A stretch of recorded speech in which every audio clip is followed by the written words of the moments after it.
to our final episode with DJ Bliss, and we are here from 25 Hours Hotel, and welcome from Sleepless in Dubai.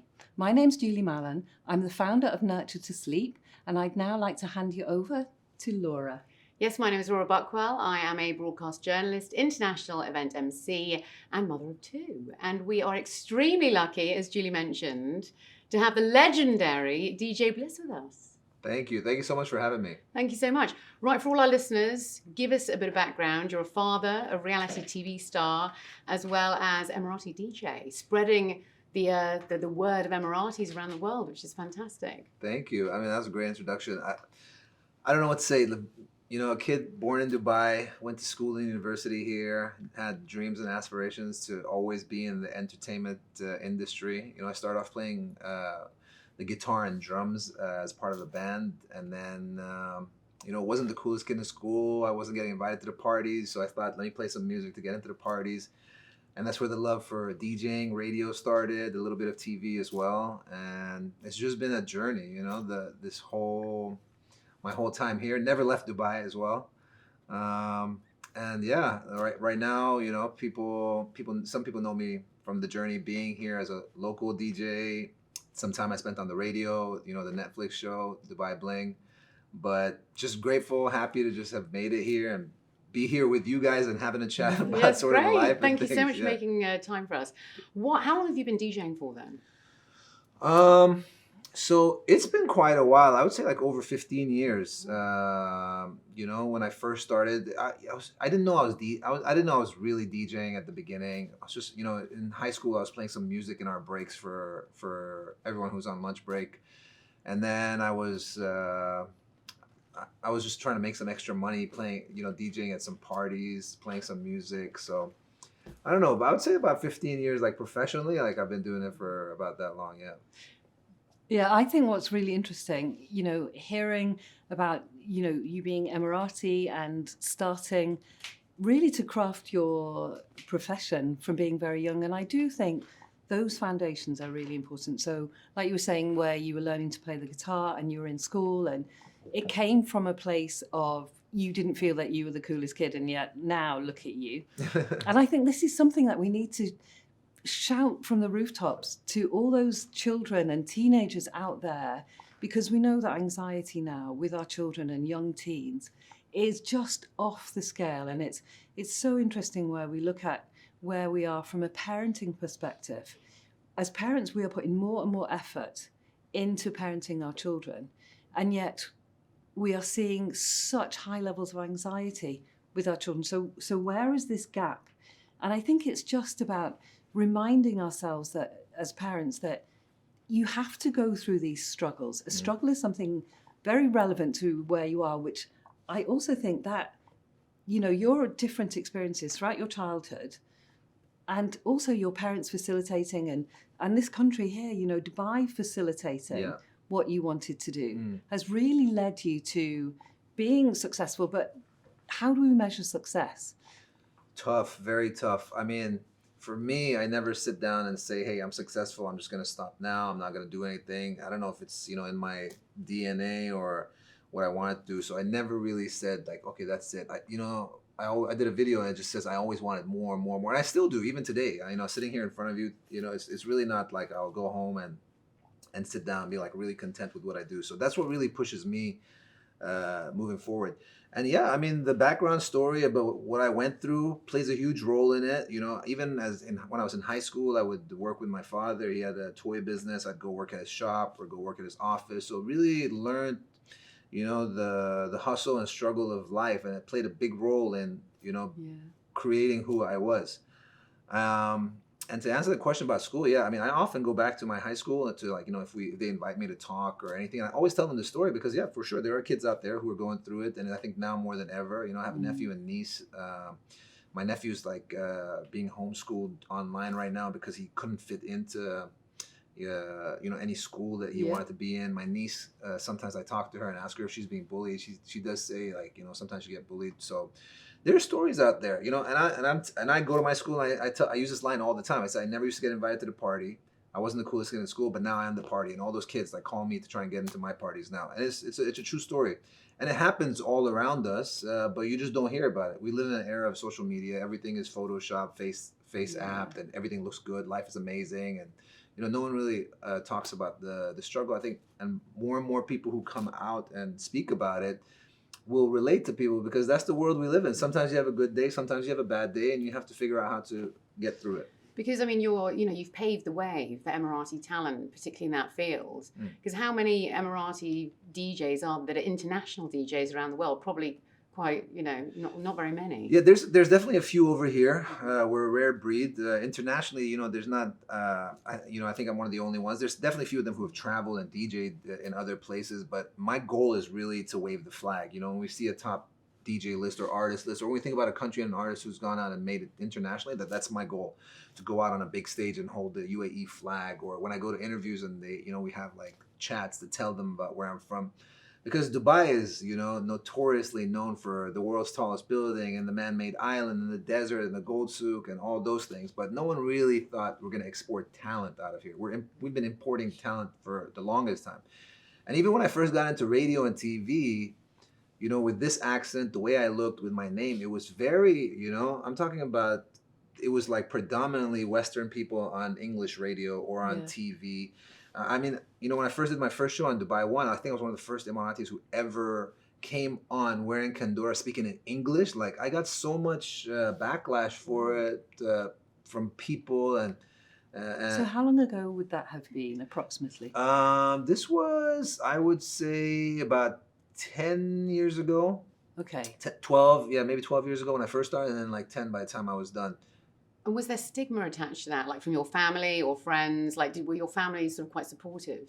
In the DJing aspect, obviously my parents would have loved for me to do something more, like everybody else. Especially we're 5 siblings, me and my brothers and 1 sister. And everybody was working in either a multinational company. My younger brother was working in finance. My sister was working at a university, and my 2 other brothers multinational. But funny enough, look how the way the world works and turns. Like, I would tell people I felt like I was the black sheep of the family, and now I'm looking around and we're just all black sheep. My 2 brothers ended up starting a company together, getting into the restaurant business, and then traveling the world on a food show. And now both of them are in like social media, either influencers or consulting. My sister is a pastry chef, first Emirati pastry chef. She worked at like the Burj Al Arab for a while. Yeah. Isn't that incredible? Yeah, wow. I've heard of being interviewed, actually. Really incredible. Amazing? Yeah, and my younger brother also, he studied film, and now he's cinematographer, and so like literally the. So it is, isn't it? Again, we throughout all the different episodes, we talk, of course, about the importance of sleep and where we are with our children and so on.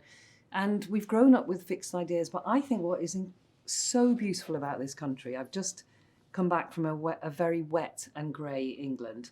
But what I love about this country is, yes, the tallest buildings and all these different things, but it's the can-do attitude.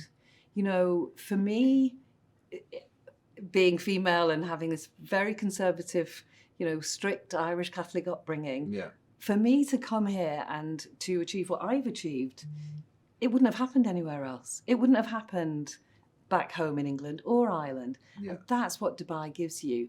And, that's what it gives us coming in as expats. But you, again, your family, Dubai's done the exact same. It's given all of you this roadmap of achieving what you want to do without almost like the shackles of you've got to go down this route or you've got to go down that route. And that's really what you're doing.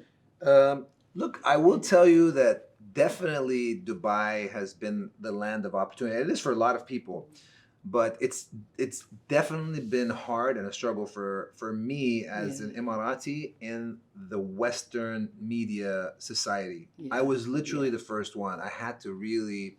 Today, when you meet locals graduating from high school and university, they all sound like me. But 10, 15 years ago, no one did.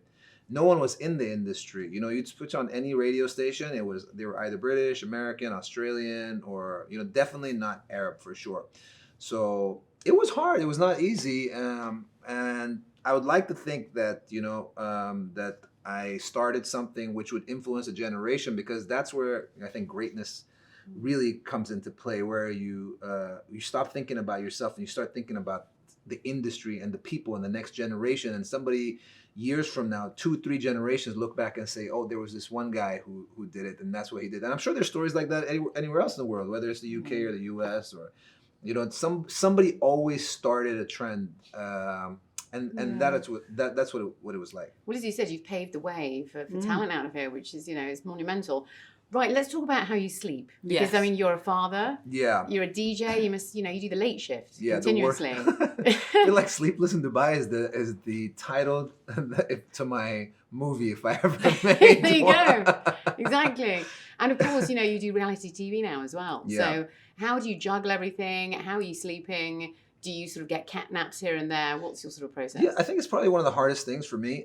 Even if I don't DJ, I don't DJ every night. But even if if you stay awake, so if the clubs close at 4 o'clock in the morning, you're listening to music.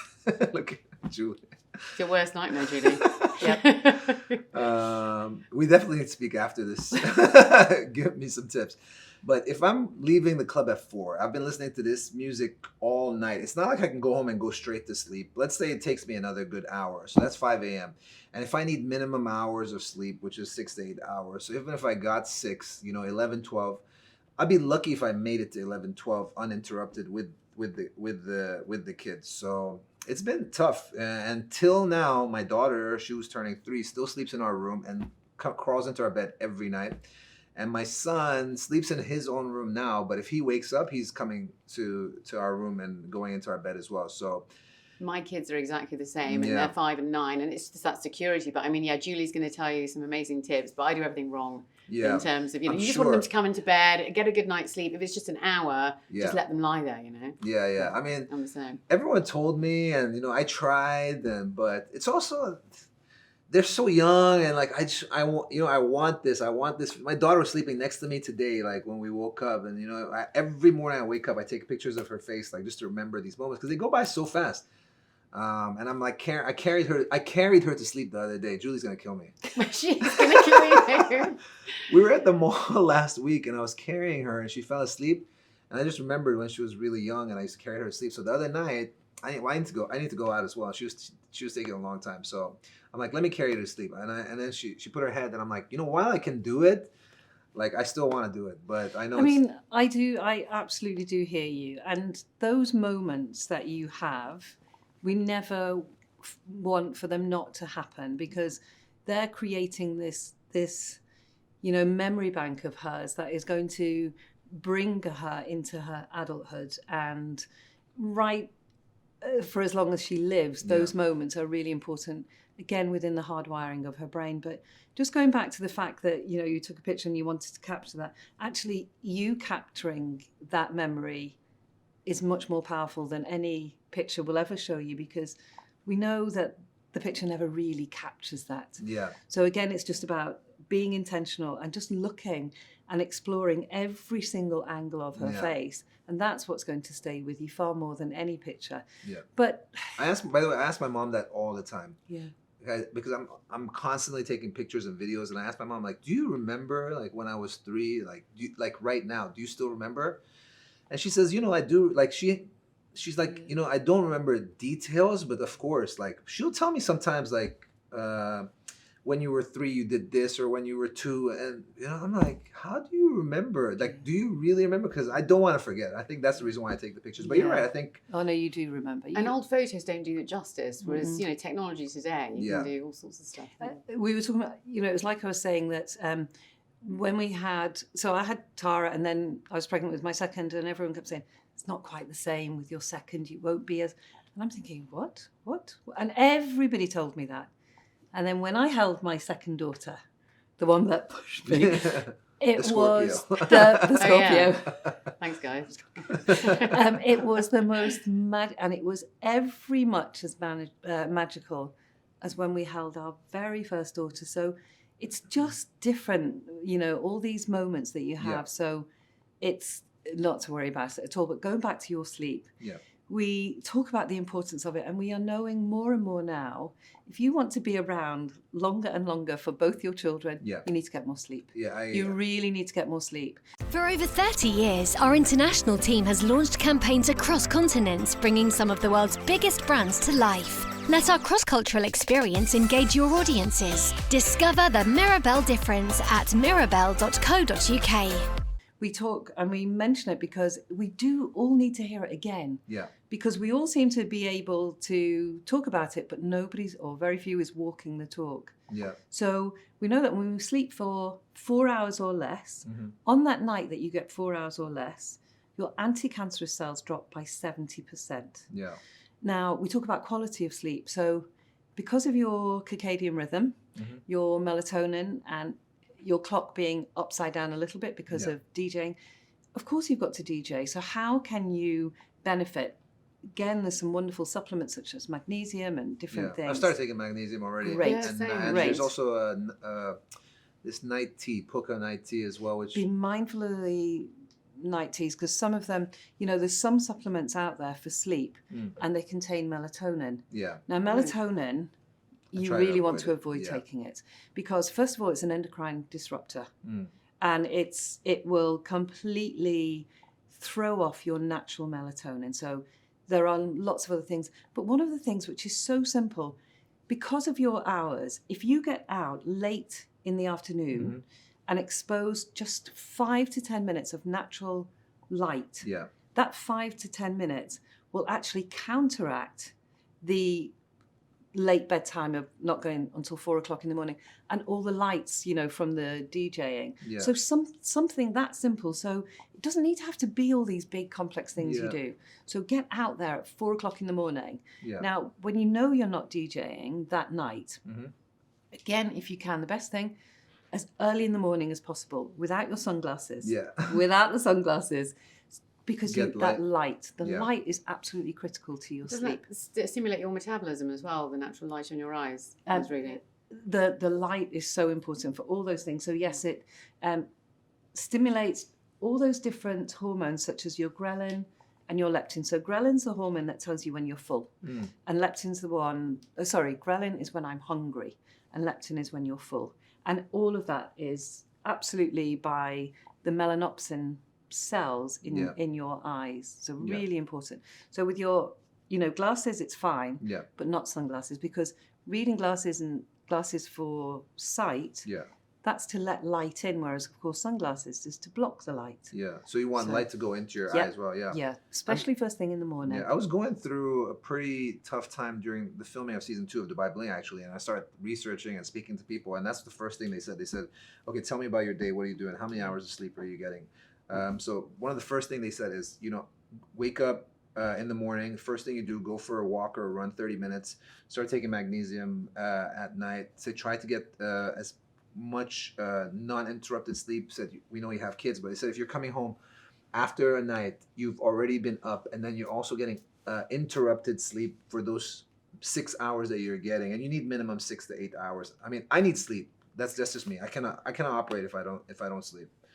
Good, So, I'm glad to hear it. Yeah, those things really change. But I'm all for it. And what you said exactly, I want to be around for my kids forever. I'm also doing I'm into a lot of this biohacking stuff that's going on, researching about all that side of it as well. And I But still also, have, So interesting, isn't it? Because I follow this one called Davinia Taylor, and she does biohacking for women. You should have a read. It's very good. But even like eating is really important when it comes to sleep. So it's what you eat. So for you to have a heavy meal late into the evening, that's going to ramp your body temperature up and is going to really disrupt your sleep. So it's just about being mindful of not eating too late. And lots of people fast now. And so you can't go to bed hungry either, because that's going to disrupt your sleep. And if you have something like 1 teaspoon of honey, because of the carbohydrates in the honey, that's going to help. So there are a number of things that you can do. I love it. I'm all ears. I'm open. I think it's super important. If I always tell people the theory about our body being like a car. After many years, if you start taking it to I'll take it to service later. If you don't do the oil change, if you don't fix the tires, if you don't do it, the car's not going to get you to where you need to go. And what's the point, really, if that doesn't happen? And that's the thing, when you're younger, you're invincible and you just don't even think about sleep. And then Yeah. suddenly you don't get any sleep as soon as you have kids, and you're like, oh my God, then you realise how important it really is. Yeah. But then obviously you have your DJ career. Yeah. You have, this amazing reality TV career as well, and you're international. So what happens when you throw in an international gig? So you're going to Asia, you mentioned, maybe Yeah. this week, is that Very right? soon. Yeah. You'll be surprised. I sleep more when I travel because the kids are not there. So, and I don't have, I have a couple of businesses that I have to run over here. So, people are calling me and there's a lot going on. So when I travel, it's actually a lot easier. Hotel beds are a lot more comfortable. The bed sheets are being changed every day. I can open the curtain and close them. The blackouts are way better in the hotels. So I actually get, when I travel, it actually feels a lot better for me. Mm-hmm. Sometimes, on a trip like this, I might travel for a few days, but I try and make sure I'm getting, like, even the flight that I'm taking tonight, I could have gone at 8 in the morning, but I know myself. I'm not going to sleep. I'm going to stay up till 6 to go to the airport. So I've ruined tonight's sleep. I get there. And then I'll sleep on the plane. By the time I get there, it's going to be 6 p.m. So I said, no, you know what I'm going to do? I'm going to take the 3 a.m. flight. So I get to the airport at 1 a.m. today, sleep on the plane all 6 hours. I'm not going to eat or anything. And as soon as I land there, it's 1 p.m. and I'm ready to go. So you're just trying to make those little decisions to help. I get so distracted though with the in-flight entertainment. That is literally my downfall. But to be able to sleep for 6 hours is amazing. I'm gonna try. Yeah, I'm gonna take some magnesium. I'm gonna take a spoon of honey. Yep. Now, a spoon of honey. Not only is it good in terms of the carbohydrate, but actually it boosts the melatonin because it crosses the blood-brain barrier. Yeah. Which then enables the tryptophan. Yeah. Which is a neurotransmitter. So that also is really helpful. Now, there's other supplements that you can take. Sorry, Julie, I think it's super important, right, to take the right honey as well, not the stuff that you're buying from the supermarkets, because it's all sugar, right, when you buy all that stuff. So syrup. I remember we were talking about honey and talking about it being good for sleep. Yeah. And my husband, because he doesn't think that it's such a great idea, but he was showing me that there are, in Australia, for example, there were X amount of Manuka honey made, say 40 tons made, and there was 75 sold. Oh. So that is telling us there's actually Manuka honey with sugar syrup. So exactly, of course, it's sugar syrup. And it's hard to, when you go look at the Manuka section as well, now it's like you want to buy, I don't know, if this level or that level, and then you start thinking, so there's a lot out there, obviously. There's way too much, actually. Yeah. But another really great neurotransmitter and that you can take is something called GABA. I don't know if you're familiar with GABA. About GABA. Yeah. So GABA is, and it's 7 milligrams that you would take in terms of it relaxes the body. So with GABA, it's if you are really overtired and you've had a really stressful week for whatever reason, your anxiety levels are really quite high, and your GABA, it's a very long name, but GABA, your levels are depleted. Yeah. And this just boosts them and really does help you sleep. But some people are more sensitive to it than others. And it's in a capsule form, or? Yeah, it's in a capsule form. Okay. So sorry, it's 750 milligrams, and you just take one. I told one of my clients to take one. Now this person hadn't slept in 5 days. Wow. And he expected me to suggest taking melatonin. And I said, no melatonin, just take, please, one GABA, 750 milligrams. Yeah. Okay. But he'd not slept for 5 days. He came back to me the next day. He'd slept for 8 hours, but he told me he'd taken 3. Oh. But it's a neurotransmitter, so it's not like a sleeping tablet. Yeah. It really does calm the brain down. Yeah. But some people it can knock you out completely, but then you're awoken 3 hours later and you can't sleep. So that's no good to you either. So you've just got to find out what your... I think everybody's body is different, right? It is. Yeah, it is. Have you heard of L-theanine? Yes, L-theanine. And is really good? Isn't that GABA as well, or it's an amino acid? It's part of it, yes. It's the amino acid as opposed to a neurotransmitter. And you can use it if you have anxiety, let's say before a big performance, and it just shuts out noise, doesn't it? Yeah. So it doesn't make you sleepy. It just shuts out the sort of voices in your head, basically. You can take L-theanine on its own, but you'll see in quite a few of the supplements it's part of it for sleep. Right. The reason before when you were talking about taking different things for sleep we know with a lot of these night owl things. Yeah. It's actually a tea. So I think it's like Yes. in it is chamomile and then I got lucky. I found it in a capsule form because I had to come home after a gig and I'm like had to go to the kitchen, pour hot water into a cup and like sit down and wait till it cool down. So luckily I found it in a tea format, but it's all like it's the brand's Puka and it's like nighttime tea, but it's very hard to find. It's always sold out. Yeah. Really? So I found it in a capsule form, but it's all like. And I'm quite certain it will contain L-theanine. It Yeah? will contain Yeah. that. Yeah. I'm And quite Should you we can check get right this now? Should You we? can get check.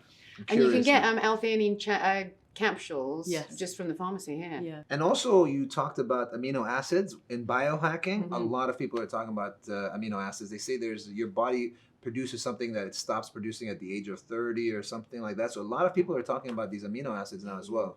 Exactly. Yeah, and you do like I recently did a test where you find out what your body needs in turn. And one of the things I needed was magnesium. Funny enough. Really? Yeah. And also, you've got to be wary of cortisol levels as well. You know, if you over-exercise and things like that, and obviously stressful environments, and that can affect mood, sleep, weight gain, all sorts of things. So cortisol levels is what I've been sort of researching. Yeah. There's lots of things like vitamin B12, for example. You know, one of the supplements that is doing really, really well, and it's off the scale now, you can't get hold of them.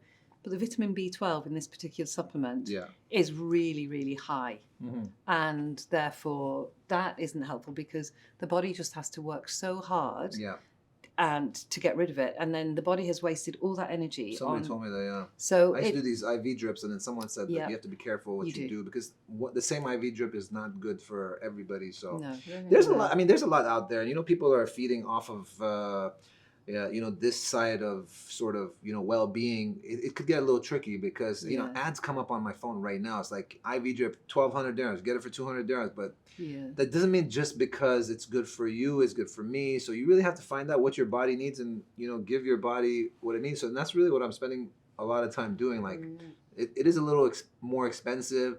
It's expensive also. We talked about food earlier. To eat better, it actually costs more money because you don't want to just go to the drive-through. You don't want to just pick up a sandwich. I haven't eaten I've been off gluten for about 2 weeks now. I feel great, but it's and also sugar. Like I'm only having it in the form of fruit or dates.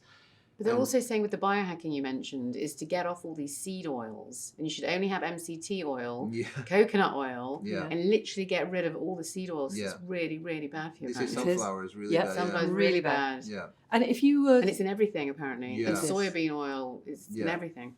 I think if we just have this greater awareness now of just looking to see what we're buying. Yeah. And it's very easy, it's very quick.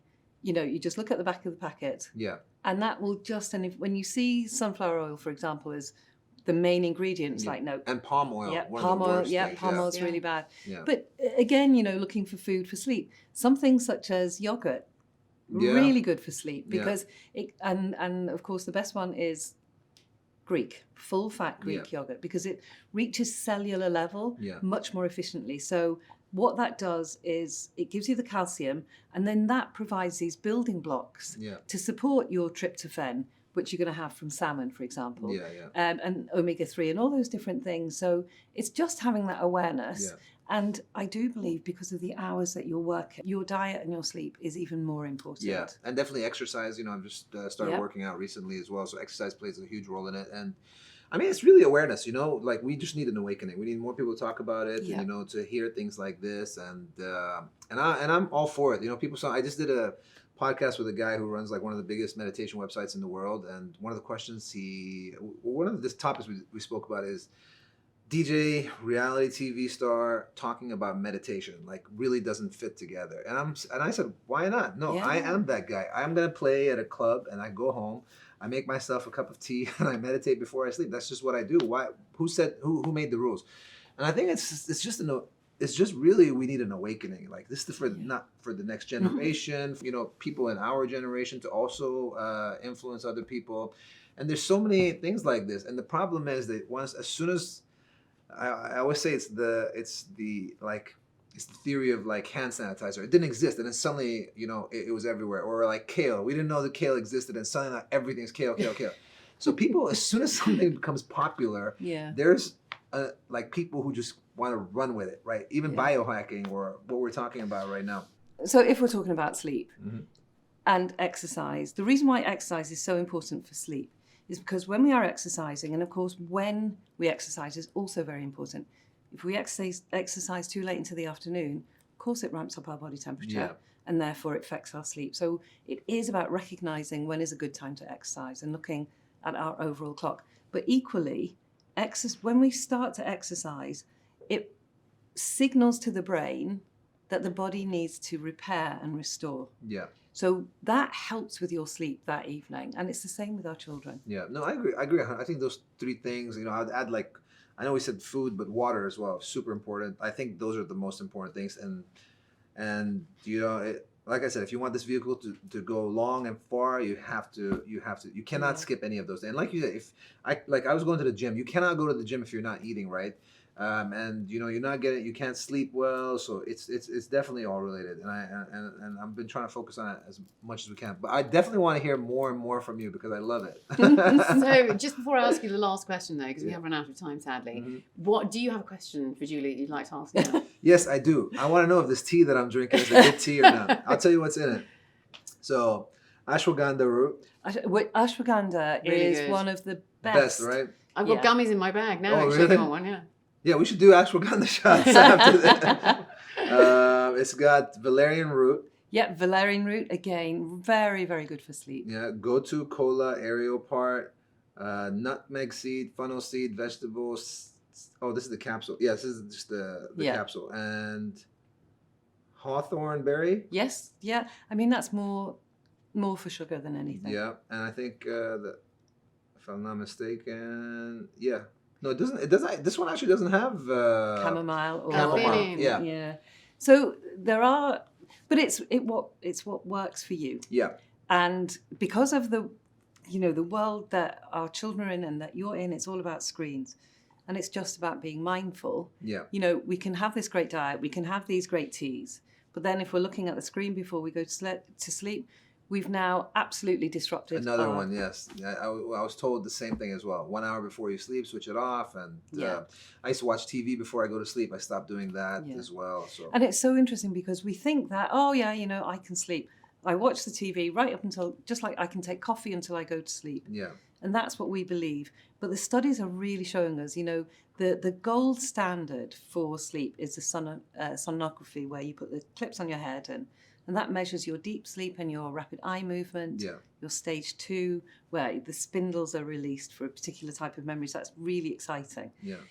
And when you've watched the screen, you do get less deep sleep, without question, because it's absolutely disrupted your sleep. Imagine, yeah. I have one more question. Good. Go on then. So what is the best time to sleep for quality sleep? I know it's night sleep, but is there specific hours that are the best? Your chronotype plays a really important part. So whether you are a lark or whether you're an owl. I'm absolutely an owl, which means my melatonin comes in later and leaves later in the morning. So I'm not a morning person at all. So don't talk to me in the morning. When I arrived first here, I went over and I sat quietly before everyone came. Yeah. Whereas my husband, for example, and my eldest daughter and my youngest daughter, they're larks. So they're up and ready to go. So what are you? Funny enough, I think I was an owl before and now I've changed because I was like that before. I was not a morning person at all. Now I wake up and I'm ready to go. I don't know. Yeah. Something definitely changed. Is that possible? It's very possible. And this is what I love about the research because, if I think about the academics and all these incredible intellectual studies that are going on, and they talk about these lark or owl, I know that I've actually changed as well. Yeah. And we do, as human beings, we're incredibly adaptive. And we have to be. So you now have 2 children, of course, with your work, but you have to be adaptive. And that's what's happening as well. Maybe, if you're looking at a perfect time, regardless of your work or what your chronotype is, your melatonin comes in somewhere between 10 and 11 o'clock. At night? At night. Yeah. And then that means it leaves your body somewhere between 5, 6 in the morning. Yeah. And that's where your body heals and repairs the most. And the other thing to remember is in the first half of your sleep, which is, as your mother and grandmother would have said, the hours before midnight are really valuable. Yeah. Now, the reason why they are so valuable is because that's when your human growth hormone is released. And that's where the body does all its repairing, as does the brain. Yeah. And that second half of your sleep is the rapid eye movement. And so if you're falling short of your rapid eye movement sleep, you're much more prone to emotional outbursts. Your tolerance for things is far less. Yeah. So really, you want to be sleeping earlier. And of course, with your work commitments, that isn't always possible. Yeah. But when you Can. that's when you're going to get the best quality sleep. And All six about to quality. 8 hours, right? Well, no, 7 to 9. The reason why it's not 6 to 8 hours is a full sleep cycle. And in one full sleep cycle, we have stage 1, 2, 3, 4, and rapid eye movement, Yeah. depending on what literature paper. So you need those 5 phases in one sleep cycle of 90 minutes. So that's why it can't be 6 to 8 hours. Wow, 9 hours. Sounds amazing. Yeah, I know. It's like the dream. I know. Speaking of the dream, Yeah. describe to us your perfect night's sleep then, and what sort of the process is to get into that How do you scenario. achieve it? How do you Yeah. achieve a good The night's sleep? perfect night's sleep. I would say I had enough exercise or steps in that day, and I've eaten super well. If I did, and I'd wind down, maybe switch off my phone, no more work-related stuff after 7. Watch a little bit of TV or do some self-reflection work. Meditate, go to sleep by 10, 11, and like if I got 8 hours, it would be the best thing ever. Wake up in the morning and go for a run. And I'll just add to that. So yoga nidra, do you do that at all? What is that? So it's a form of yoga, Yeah. but it's breathing. Mm-hmm. And apparently, and the studies are really developing, 30 minutes of yoga nidra Yeah. is worth, and I shouldn't say this because everyone will do it now, but it's worth 4 to 6 hours Wow. Hang on a sec, So- 4 to 6 hours of what? sleep. Oh my God. What breathing The exercises? benefits. Before The sleeping? benefits, yeah. So if you, like, when you're on tour, if you can do Yeah. 30 minutes, that is going to really it's the equivalent of having 4 hours sleep. Wow. Is this the one where you put your finger on your nose? Yep. Like, wow. It's And what is is it like part box of breathing? it. Box breathing as Yeah. well, the It's 4 less seconds bo- in and out. It's less box breathing, but it's much more about, really opening the lungs and also boosting the serotonin to the brain. But it's yoga nidra, and it's so helpful. I love that. I'm So gonna look into helpful. it. So Yeah, I yoga would. nidra, some ashwagandha. Yep. Yep. Yep. And Get what the was list what was going, the yeah. last Off one? your phone. Off my your phone, phone. yeah. GABA is really GABA, helpful. GABA. But know how to take it though. Okay. Listen to your body and take it mindfully. Okay. Take it mindfully. Perfect. Okay. Thank you. So, it has been such an exciting episode, and all I can say is goodbye from Sleepless in Dubai, and recognize that sleep actually is your superpower. And so, thank you.